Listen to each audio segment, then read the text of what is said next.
Today is the 4th of July, and the idea of freedom and a declaration of independence from a tyrannical government are, of course, being celebrated. Yet we have our illusions, our preconceived and entirely engineered notions of what freedom actually means today. Except the term freedom is not really up for debate. It's quite clear, in fact, the absence of necessity, coercion, or constraint in choice or action. Despite this very clear definition, how it is perceived has seriously changed over the years, which is by no means an accident. The Declaration of Independence set forth the ideal. All people have been endowed by nature and the Creator with certain inalienable rights. That is, rights that cannot be taken away or destroyed by anyone, including one's own government. In fact, as the Declaration points out, the purpose of government is to protect the exercise of these rights, not infringe upon, alter, or destroy them in any way, for any reason or justification. Now, most of the founding fathers did not before, and certainly did not after, truly embody and live these ideals, which is likely due in part to a lack of desire to do so, meaning some may not have truly believed what they signed. But it is also in part, and I would like to believe it's the larger part, due to the reality that the framers were simply striving to achieve a society that reflected the values in the Declaration. Not that they could just sign this piece of paper, snap their fingers, and the world would all of a sudden be just. We did then, and still do now, need to work toward the creation of this world, and then work to maintain it. Today, the idea of freedom is muddled, intentionally so, with the idea of safety, security, convenience. We have been conditioned to forget that this country was founded on the essential ideals of limited government and freedom of choice in every regard, which absolutely comes with a measure of danger. The world is not without its dangers, and no government presence, authoritarian or otherwise, can ever remove that danger from our lives. It can only replace it with one of its own creation, which is entirely the point. The ideas of limited government and freedom of choice should not be misunderstood, however, as the allowance of that which society deems unacceptable or worthy of repercussion or exile. But the point being that such choices were always meant to be societies, the individuals, and not that of an uncontrollable, unaccountable, technocratic oligarchy, which is what we see today. In a truly free society, that which the founders were arguably aiming to achieve, there will be flaws, faults, and mistakes.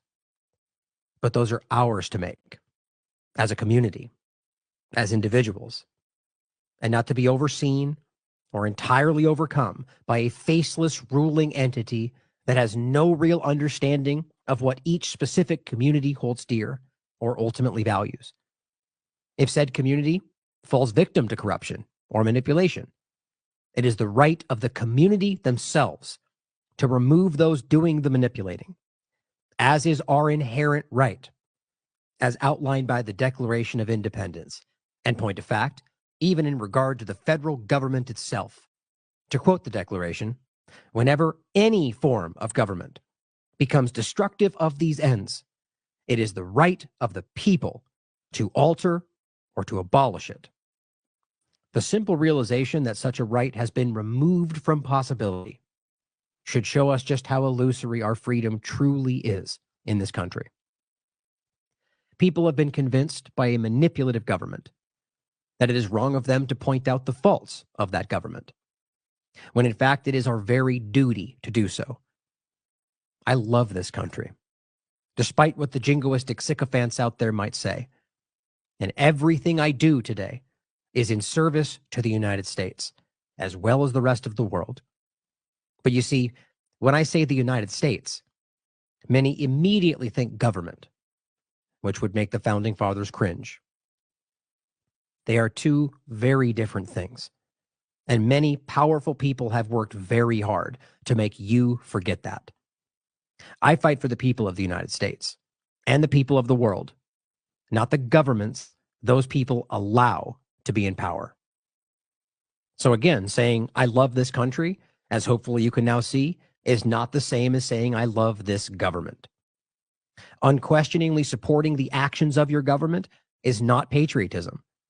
That is subservience. And saying so does not dishonor all the men and women who were deceived by the state, as many of them truly believed their actions to be in the service of good, even though, more than you might think, come home with quite a different perspective. Patriotism is being critical of your government with every decision they make, regardless of one's political affiliation. That was what this country was founded upon, and that which has been stolen from us with years of subtle and not so subtle conditioning. Our duty is to our fellow Americans, not the government officials who we are supposed to put in place. Yet that too has been stolen from us. To say it is un-American to question your government is to say that we are here to serve it and not the other way around. And I know without a doubt that is how they see us. But certainly that cannot be the way you see it, especially on a day that celebrates your supposed independence from tyranny. Yet this is what we are told, as today's uber Americans shout us down for questioning foreign wars, starvation campaigns, and coercively technocratic domestic policy alike. We must shake free from this statist mentality that turns us on ourselves. I am in no way advocating for any kind of violence. I'm in no way advocating for some hyped up civil war that only further divides the people. I do, however, seek a revolution, but one of a different kind. Not founded on violence, has ever had its roots in a just society. Many certainly tried with this country, but as I have pointed out many times, there were men in that very room as the Declaration of Independence was signed who had designs to create exactly the type of overreaching, all-controlling federal government that we see today. So I propose we seek to begin with something different, something enlightened, a true revolution of the mind. As I have said many times in the past, and I will say again, violence and danger will be ever present. That is inevitable. No government presence, authoritarian or otherwise, can ever remove that danger from our lives. It can only replace it with one of its own creation. But as Gandhi said, if we could change ourselves, the tendencies in the world would also change. And I truly believe that. So take that into the world today and change it.